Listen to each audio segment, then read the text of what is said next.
Lord been revealed. He grew up before him like a tender shoot, like a root out of dry ground. He had no beauty or majesty to attract us to him, nothing in his appearance that we should desire him.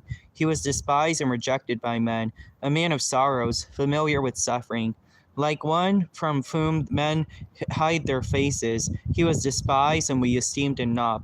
Surely he took up our infirmities, he carried our sorrows. Yet we considered him stricken by God, smitten by him and afflicted. But he was pierced for our transgressions, he was crushed for our iniquities. The punishment that brought us peace was upon him, and by his wounds we are healed. We all like sheep have gone astray, each one has turned to his own way, and the Lord has laid on him the iniquity of us all. He was oppressed and afflicted, yet he did not open his mouth. He was like a lamb to the slaughter, and as a sheep before his shearers is silent, so he did not open his mouth. By oppression and judgment he was taken away. And who can speak of his descendants? For he was cut off from the land of the living. For the transgression of my people he was stricken. He was assigned a grave with the wicked, and with the rich in his death. Though he had done no violence, nor was there any deceit in his mouth, yet it was the Lord's will to crush him and cause him to suffer. And through the Lord makes him his a life a guilt offering, he will see his offspring and prolong his days. And the will of the Lord will prosper in his hand. And the suffering of his soul he will see the light of life and be satisfied. By his knowledge my righteous servant will justify many.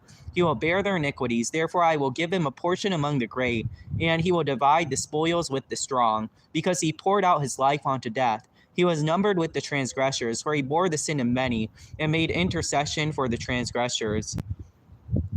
私たちの聞いたことを誰が信じたか、主の身腕は誰に現れたのか。彼は主の前に若枝のように芽生え、砂漠の地から出る根のように育った。彼には私たちが見と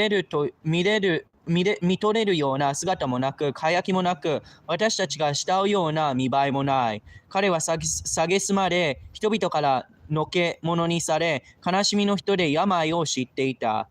人が顔を背けるほど蔑まれ、私たちも彼を尊ばなかった。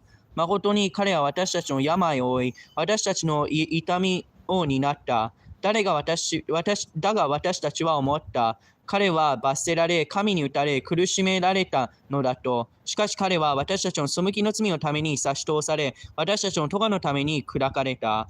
彼の懲らしめが私たちに平安をもたらし、彼の打ち傷によって私たちは癒された。私たちは皆羊のようにさまよい、おのおの自分勝手な道に向かっていった。しかし主は私たちのすべての咎を彼に負わせた。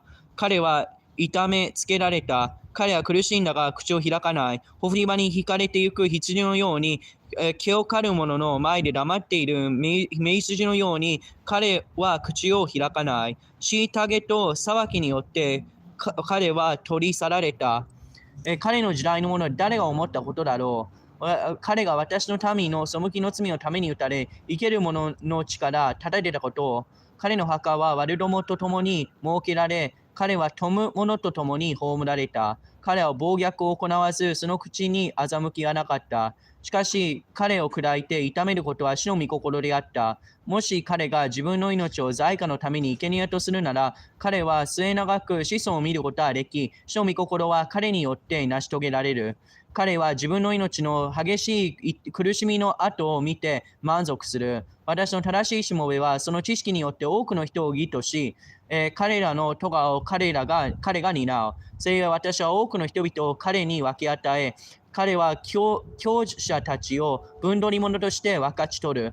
彼が自分の命を死に明け渡し、背いた人たちと共に数えられたからである。